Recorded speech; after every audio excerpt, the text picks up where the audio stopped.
Hi, everybody. Oh my gosh, I can see you. This is scary. I had it dark in here yesterday, so I couldn't see anybody. I just pretended everybody was in their underwear. Everybody having a good day? Was everybody here yesterday, or is today your first day? Did you guys get anything cool yet? What's the coolest thing you guys got? Hold it up in the air. Hold your items up in the air as Ted Raimi enters the room, everybody. Hello, sir. How are you? Good. Look at this black chair. This is just like, just so you can hide. Can you see me? No, you can't see me. How's everyone doing? Good. Awesome. Question I like to ask, it's always interesting, is sort of an informal survey. How many of you, after buying, how many of you have bought autographs and a bunch of horror stuff? Raise your hand. Okay, cool. How many of you have most of the money that you came with? Raise your hand. And how many of you are so broke now that you don't know if you're going to, because you've spent this money, pay your rent this month? Those are the horror fans, folks. It's either, Terrifier poster or living in your car, and they choose to live in their car. So you remember that. Thank you for inviting me to Chicago, Illinois. It's awesome to be here. Thank you. Great town. I've only been here twice before in the actual city, but it's amazing. I went to Wicker Park. I didn't know there were so many hipsters in one small area. But there really are. They jam-pack them into the room. The man buns and everything, they're all in there. They really are. It's incredible. I didn't know that was even a thing, and I didn't know. I didn't know I needed a plaid shirt, but they told me I did, and so I had to get one. But it's a great town, and thank you for inviting me here. Sorry, I'm a little tired from the trip, but I'm so glad I'm here. It was a long trip. It was 20 minutes in the air. I think 15 minutes of it was on the runway here in Chicago. It's really long. But I'm glad to be here, and if any of you have we'll start with any questions you might have. Generally, this fine young man will mediate, but at the moment, if anybody has any questions, let me know. And do you? Rich, and no one has any questions for me. Excellent. It was great to see you. What's Bruce Campbell really like? Why, does he owe you money or something? Why do you ask that? He's like, you want to know your mark, don't you? You're like, is he easy to hit? Because I want to punch him or whatever. No, he's great. I've known Bruce since I was a kid. He's genial man, funny man, family man, Midwestern guy, just like all of us. Likes to eat his dinners at 5.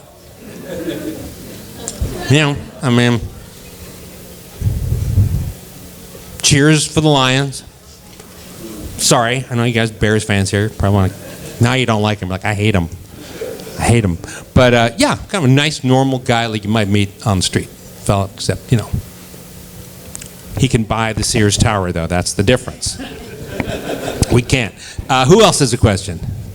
Anybody? Yes, you miss. Intruder, did you choose to cut the watermelon like you did, or did you cut the like that? Okay, sorry. Did I choose to what? Watermelon seed. Is that your choice? Oh, okay. I will. Okay, hang on. I'm totally happy to answer the question. Just know these two things. That movie happened 40 years ago. And number two, I don't really remember much about those days, and I haven't seen the movie in a long time, but that was a real watermelon, if that was your question. No, you were just hacking it. You're worried about the watermelon. I promise no watermelons were greatly harmed. We did have to sacrifice a couple. The watermelon PCA did come by and inspect us, however. No, I'm just teasing you. I think, that was probably hacking up the watermelon, I imagine, I'm sure there was yes, we really did that, I'm sure. Anyone else have a question? Yes, sir. Well, can you tell us about your upcoming show that you're hosting? You're doing mixology and interviews? Well, wouldn't you like to know, buddy? The show is currently called Your Dearest, Darkest Friend with Ted Raimi. It is a talk show where I will interview horror luminaries, famous people, oddballs from all of the genre that we love the most. It will be on Screambox, and we're going to film it this coming year. So it should be pretty cool. I don't know the schedule of when they're planning on airing them, but yeah, it's going to be cool. And I think we're going to shoot it right here in Chicago, Illinois. So that'll be cool, where I believe they are based, as all good horror people are. Who else? Sir? Do you have any memories or funny stories you can share about Crime Wave? Crime Wave. Wow, you guys are really pulling in the 18th century here. I don't remember it too well. I remember I was probably 17, I guess, when I worked on that movie. My mom probably made me breakfast that morning, I think. It was really a long time ago. I don't have too many. It was so long ago. I do remember we did shoot at the old Tuller Hotel downtown Detroit, which is now gone, but that had a grand ballroom with an orchestra stage, and still had the old cocktail tables there from the 1930s just sitting there. It was crazy, like some timepiece, but it was pretty cool, yeah. Anybody else have any questions? No? Yes, sir. Yeah, I have a question. Do you have any interesting or funny stories behind the scenes from Ash vs. Evil Dead? Sure, but I'm not telling you. No, I'm just kidding. Yes, of course. I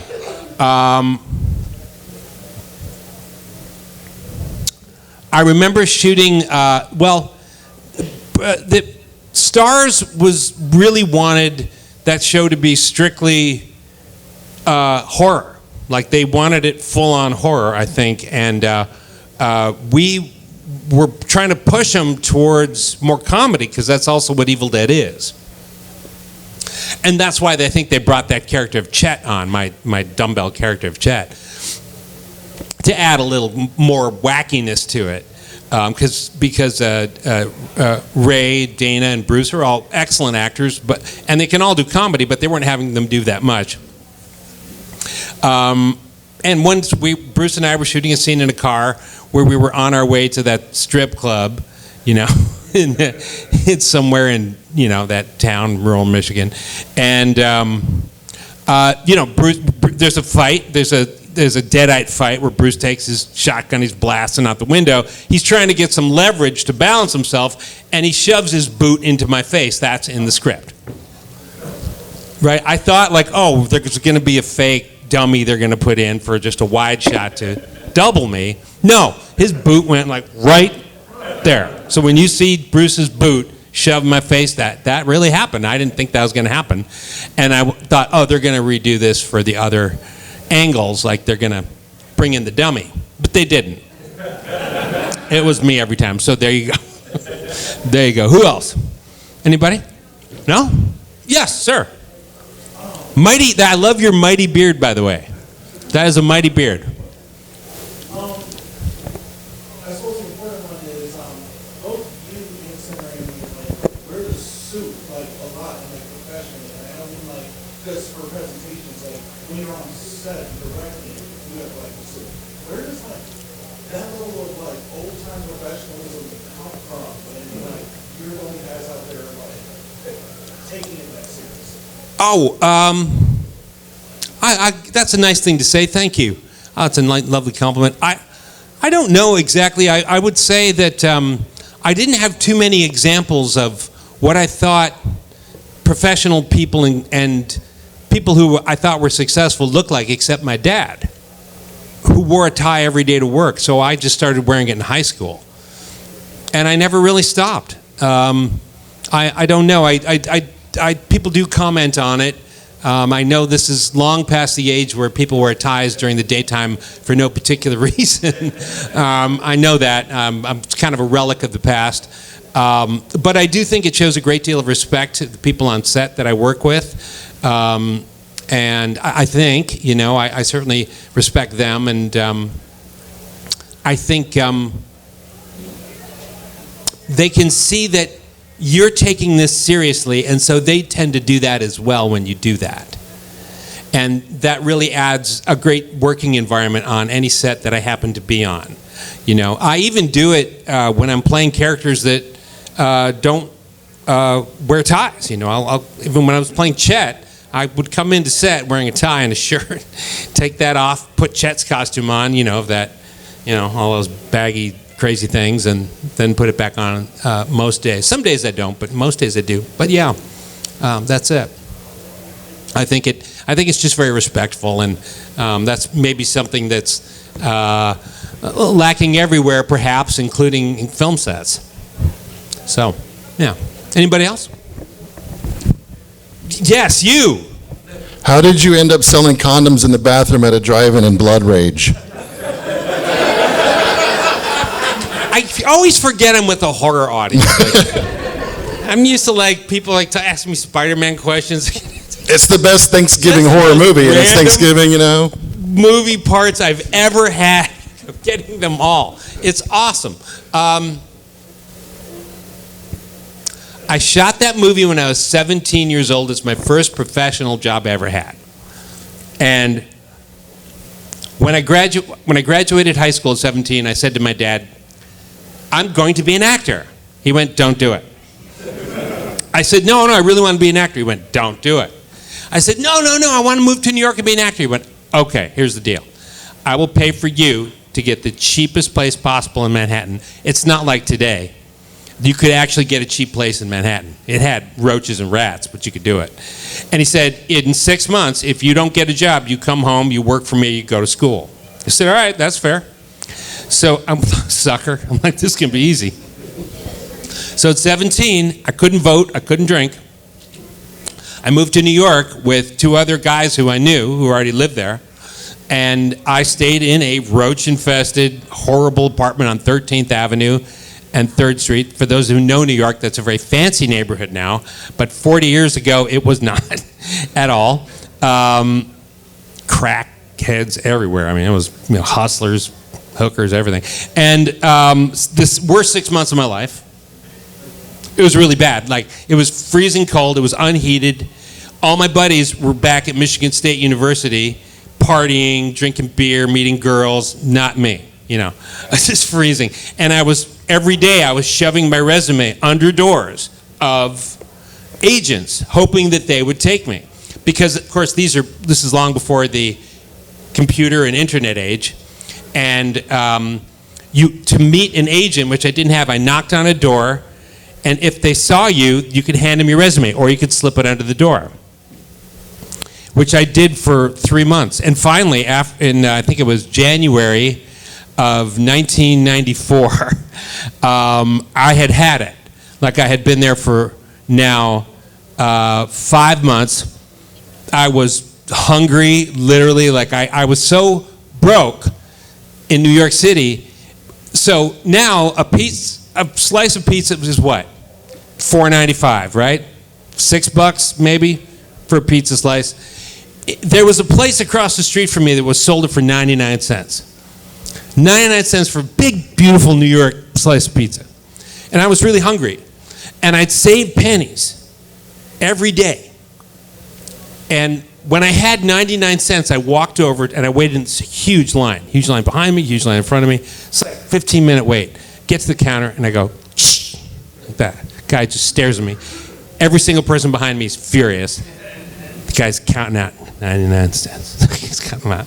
I get my pizza slice, and I remember I sat on the corner of 13th and 3rd Avenue. It was middle of winter. It was January. And this big, beautiful slice of pizza, and all I've eaten in months is mostly Cheerios and potatoes. That's about it. And I looked at this piece of pizza, which is on a greasy little plate. I tip it up to my face. The pizza slides off, lands on 3rd Street. And I went, okay, I'm done with New York now. That's it. So I called my dad up. Actually, no, I wrote him a letter. In those days, you write and call. And I said, you were right. I'm not going to be an actor. This is horrible. I give up. And my dad bought me a one-way ticket back home to Michigan, where I was perfectly happy and excited to go. I couldn't wait to get out of there. The next day, I got a call from a casting agent who went, I saw your picture. Do you want to be in a movie called Blood Rage, where you are a condom salesman in a bathroom in a drive-in movie theater? And I went, sure. So 2 days after that, the production drove me out to New Jersey, where we shot in a drive-in movie theater, and that was it. And then my flight took off the next day for Michigan. And I went back, and my dad was very excited. He went, I'm so glad you didn't choose acting. I go, well, funny story. And that's how that goes. So that's how I got that job. That's not, I think, a part I would have auditioned for normally, but, you know, when your pizza lands on 3rd Avenue, you know, kind of have different thoughts. So, anybody else have any questions? What time is it? Oh, yeah, we've got to wrap this up in a minute, I guess. Yes? Do you have any stories or memories from Candyman? Yeah, I do stories from Candyman. I love making that movie. I had done a short film for the director already, Bernard Rose, but I honestly didn't think he thought of me as anything other than sort of an ancillary actor. And but I really liked him, and he liked me, and he called me in to read for.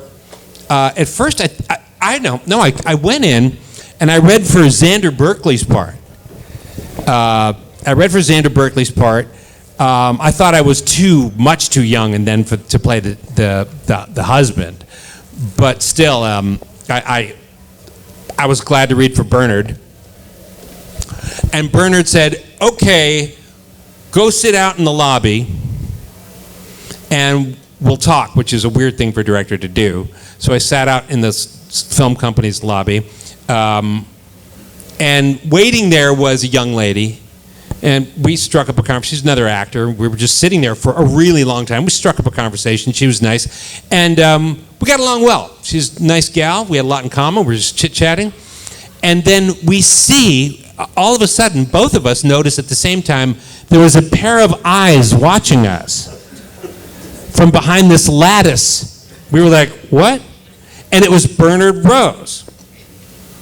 And Bernard said, I know it's weird I was watching you both, but I wanted to see how you would interact with each other to see if you wanted to play boyfriend and girlfriend in this.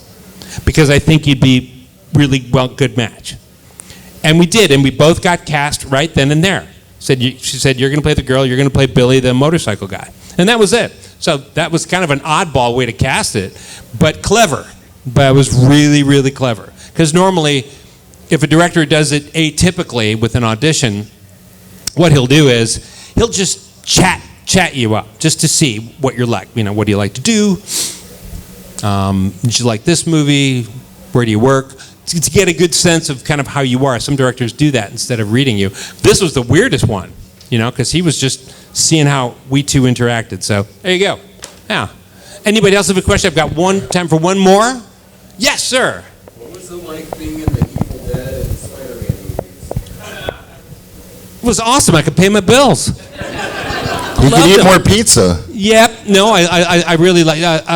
Evil Dead was great because I got my Screen Actors Guild card.